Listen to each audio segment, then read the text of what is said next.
friends, it's Anna. Hope you're doing well. I cannot believe it's time to create my first monthly setup for 2024. This one is pretty simple, but I actually love how it turned out, so I can't wait to share it with you guys. I also want to say a big thank you to Munbin for sponsoring this video. I'll talk more about them a little later, but for now, grab your journal or a cup of tea, get cozy, and let's get ready for the new year. We're going to start off with my calendar page, which also kind of serves as my cover page because I'm going to leave plenty of room to do some art in the margins. I'm using a black Tombow brush pen, color N15, to write January up top, and then I'm going to add a little drop shadow with this very light, cool blue color 451. It's very subtle, so I hope you can see it on camera. And to finish off the title, I'll use a Sakura Micron fine liner to go over the shadow to make the lettering pop even more. You'll see me use this lettering style for pretty much the whole setup. And all the supplies I'm using in this setup will be linked in the description box below if you're curious. Most of the page will be taken up by the month's calendar. I'm using a standard A5 sized journal, and each day in my calendar will be 5x5 squares in the dot grid, which is just enough space for me since I mainly use this for events and appointments. I'm using my alphabet stamp set to stamp the days of the week up top. I always forget that I'm going to do this step, so that's why I didn't leave much space between the title and the calendar. Before I write in the dates for the calendar, I'm going back to that light blue to add a little dot in each day's corner as a little color backdrop for the dates. Now that we're done with the calendar, I'm going to add some drawings to the margins. I wanted to go with a very wintry artistic theme for January, so I decided on snowflakes. I also chose this theme because I wanted something very simple and quick to draw. As I'm setting this up, we are right in the midst of the busy holiday season, so if you're like me and are low on time and energy and need a simple setup, I think this one is for you. But even though it's on the more minimal side, I still think it turned out beautiful. So as you can see, I'm filling the empty space with a variety of snowflakes. You can draw snowflakes incredibly minimal or add a ton of detail. I think I went somewhere in between. When I first started sketching the snowflakes, I used a few pictures I found on Pinterest as guides, and then once I got into the flow of drawing them, I had kind of picked up on the typical patterns and just started drawing whatever popped into my head. Once I got into the flow, it was honestly a very relaxing setup to create.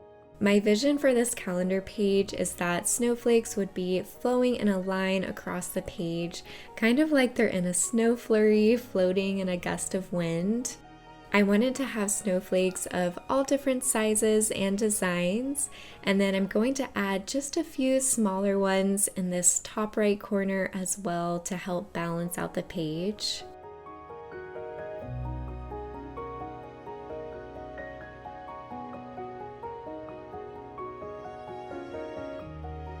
I'm sticking to only 2 colors for this whole setup. First, going back to that light blue I used in the title and calendar. I'm using this one to color in any parts of the snowflake I can, which isn't much, but I just wanted a lighter backdrop to brighten this up since I'm using a darker blue for the rest of the snowflakes. Moving to the darker blue, this is color 526. I'm just using it to trace over the black lines I've already drawn. For the bigger snowflakes, I'll use the brush tip side, applying very little pressure so it's still a thin line. But for most of the snowflakes, I'm using the fine point side of the pen.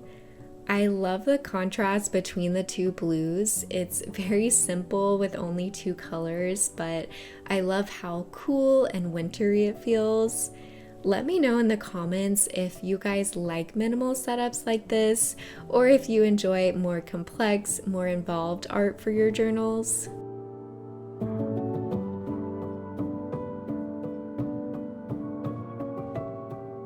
So I could have left the spread like this. It looks very clean, but I decided to add just a tad more by sprinkling in some more little stars and dots around the snowflakes to reinforce this look of it being a snow flurry swirling in the wind. I'm adding these details first with a fine liner, and then I'll go over them with the light blue, which I do like that it kind of adds a light blue backdrop for the darker snowflakes to stand out against. So this is a little more busy, but I also think it helps fill the pages better. And that's my final calendar spread. Next up is a spread I'm titling Notes for January. This is a spread I came up with in 2023 to help with planning my month besides just what's on my calendar. It helps me decide what I want to get done, get in the right mindset, and gives me a space to reflect on the month as well. I'm writing the title up top with my smaller calligraphy pen, and I'll draw 3 boxes below.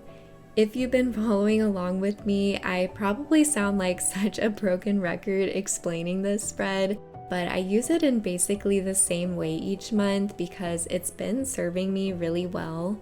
The top left box is for intentions, and I'll add the title for each box with my alphabet stamp set. My intentions aren't specific goals or tasks, but more like general focuses or priorities that can help me frame my month. Maybe it's that I want to prioritize work-life balance this month, or that I have a specific habit I really want to focus on. Last year, my intentions varied widely month to month, but it was really nice to take a second to really visualize what I wanted the next 30-ish days to look like. I usually start the month with a few tasks already in mind, so I'll go ahead and write those in, but this is also nice to have as a space where you can write things down as they come up. And then whenever I fill out my weekly spreads, I'll always reference this page so that I can add any monthly tasks to my weekly list, and also so I can be reminded of my monthly intentions. The last box, which is this larger one on the right page, is for reflections, which I fill out at the end of the month. Sometimes I'll just free write, and sometimes I answer the specific prompts: what went well, what didn't go well, what would you change for next month. I think something I might try in the future is using this space for weekly reflections. Like, I could break this box into 4 smaller sections and reflect week by week. Sometimes I feel like it's easier to look back on just the past 7 days rather than the whole month, but I don't know, we'll see how I might want to incorporate that in the future. For the art on this page, I drew some more snowflakes like they're on strings hanging from the boxes. These could almost be snowflake ornaments, but maybe I'm just thinking that because it's Christmas time. I tried to alternate bigger and smaller snowflakes on the right page where I had more room, and I also thought it looked good to have the snowflakes hanging at different heights. Originally, when I sketched the first few snowflakes back on the calendar page, I was trying to use the dot grid and a ruler to make them perfectly symmetrical and all the lines straight. But I quickly realized that that was going to make this process take a lot longer and be a lot less enjoyable, so I just freehanded these. When sketching with pencil, I would draw a lot of different lines, and then when I go over it with pen, I would just choose to trace the lines that looked like they were spaced out the most evenly. And sure, these snowflakes aren't perfect, but I think they look totally fine, and it was definitely worth it to not add that stress about symmetry or have to use a ruler.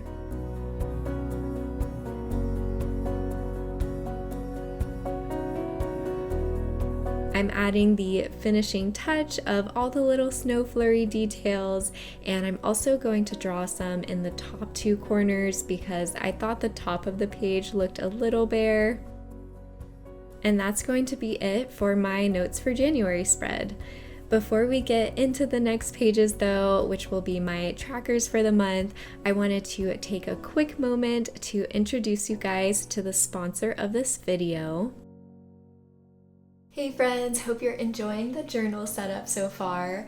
I wanted to pop in real quick and talk to you guys about Munbin, who so kindly reached out to me and sent me one of their A4 portable printers. Munbin sells a variety of thermal printers and accessories, and besides just absolutely loving how adorable this printer is, which is something I never thought I'd say about a printer, I'm actually really loving how easy to use and portable it is. It's wireless, Bluetooth capable, you can connect it to your computer and phone.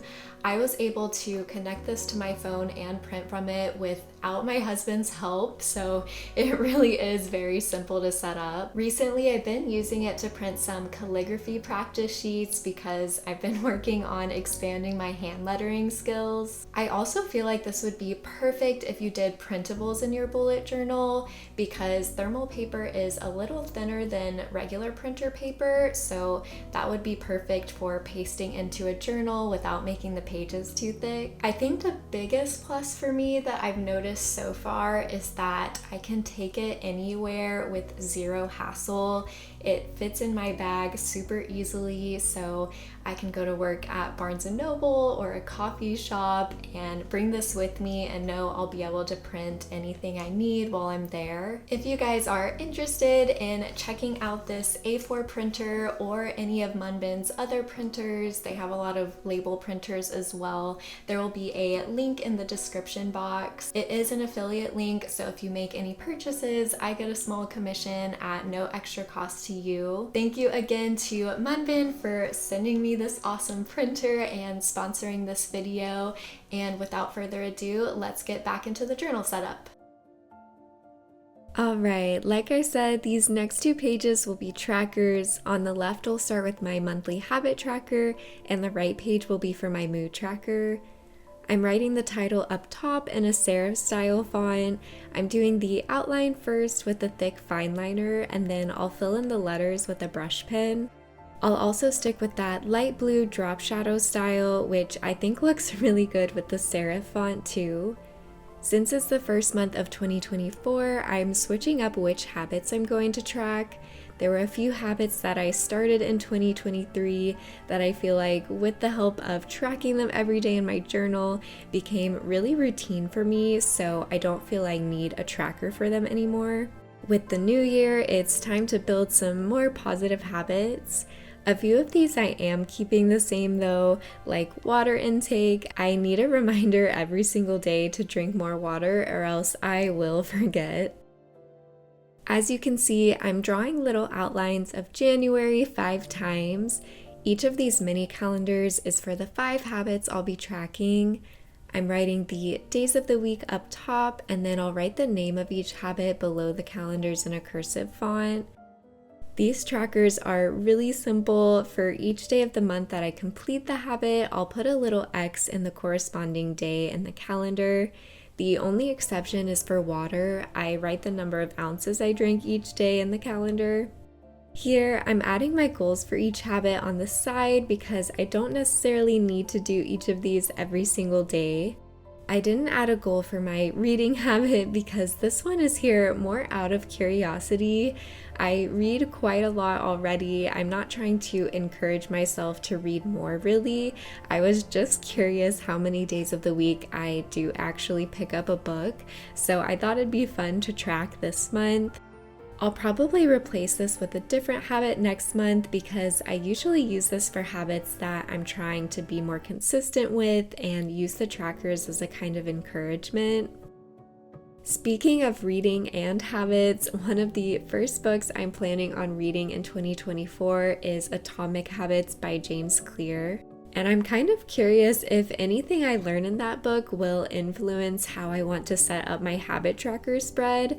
So stay tuned if I feel like this is still a good system for forming consistent habits after reading that book. With the functional part of the spread created, I wanted to add some drawings with that little bit of space left. I thought it'd be fun to do a larger, slightly more detailed snowflake, and then I added a few small ones surrounding it. These will eventually flow into some snowflakes on the right page and kind of connect the spreads.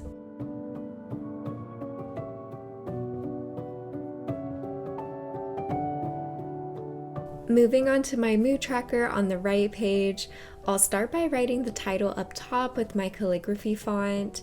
My mood tracker setup is actually really simple. For a while now, I've been using the 1 line a day method, which is just what it sounds like.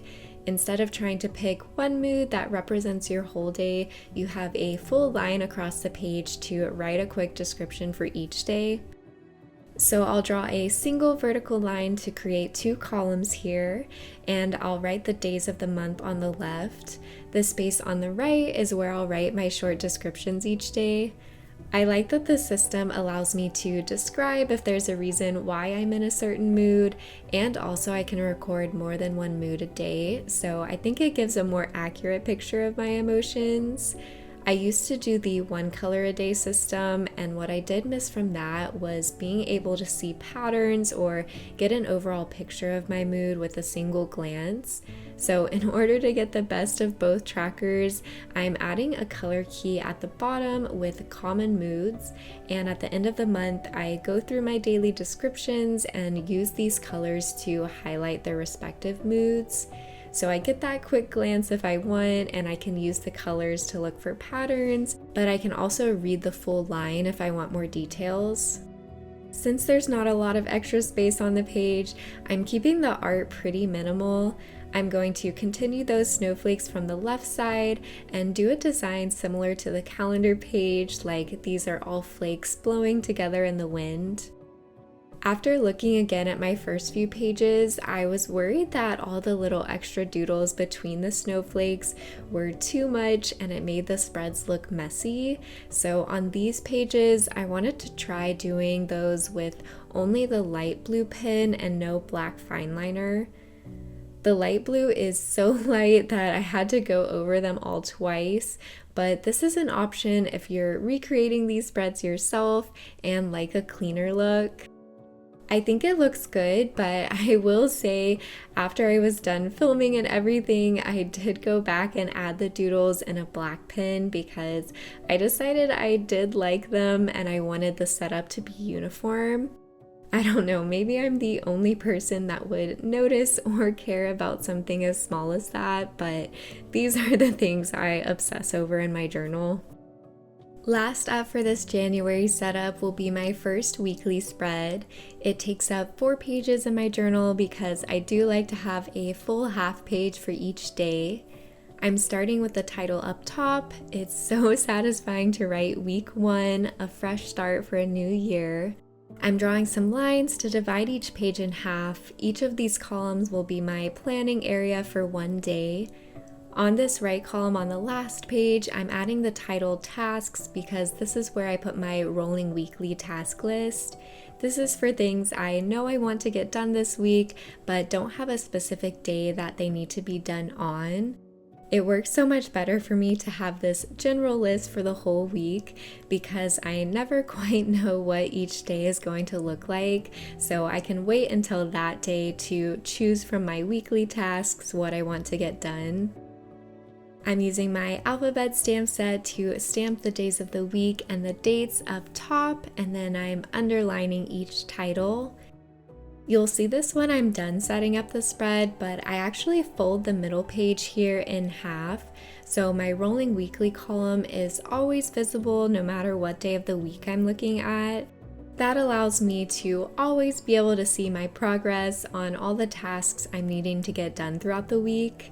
This will hopefully make more sense at the end when I fold the page. I try to fill out my rolling weekly at the beginning of the week, and then of course I can add to it or alter it throughout the week if I need to. And then when I'm doing this planning on a weekly basis, I'll also reference my monthly calendar so I can write any events I have in the daily columns. I'm keeping the art on these pages much the same, doing another snowflake flurry flowing across the page. Since that page on the left will be folded in half, I also like to match up the art on these 2 pages with the art on the previous 2 pages so the drawings blend together no matter how I have the spread folded. Again, that will make more sense when I show you the final spread. I know I already said it, but I just love the colors in this setup. The two blues together are so striking, and I feel like this setup is already helping me romanticize winter. I always get so excited for winter in December because it's the holiday season, but come January 1st, I am ready for summer again. The cold is no longer fun if it's not the holidays. So maybe looking at this theme throughout January will help me continue to appreciate the cold and see the beauty in winter.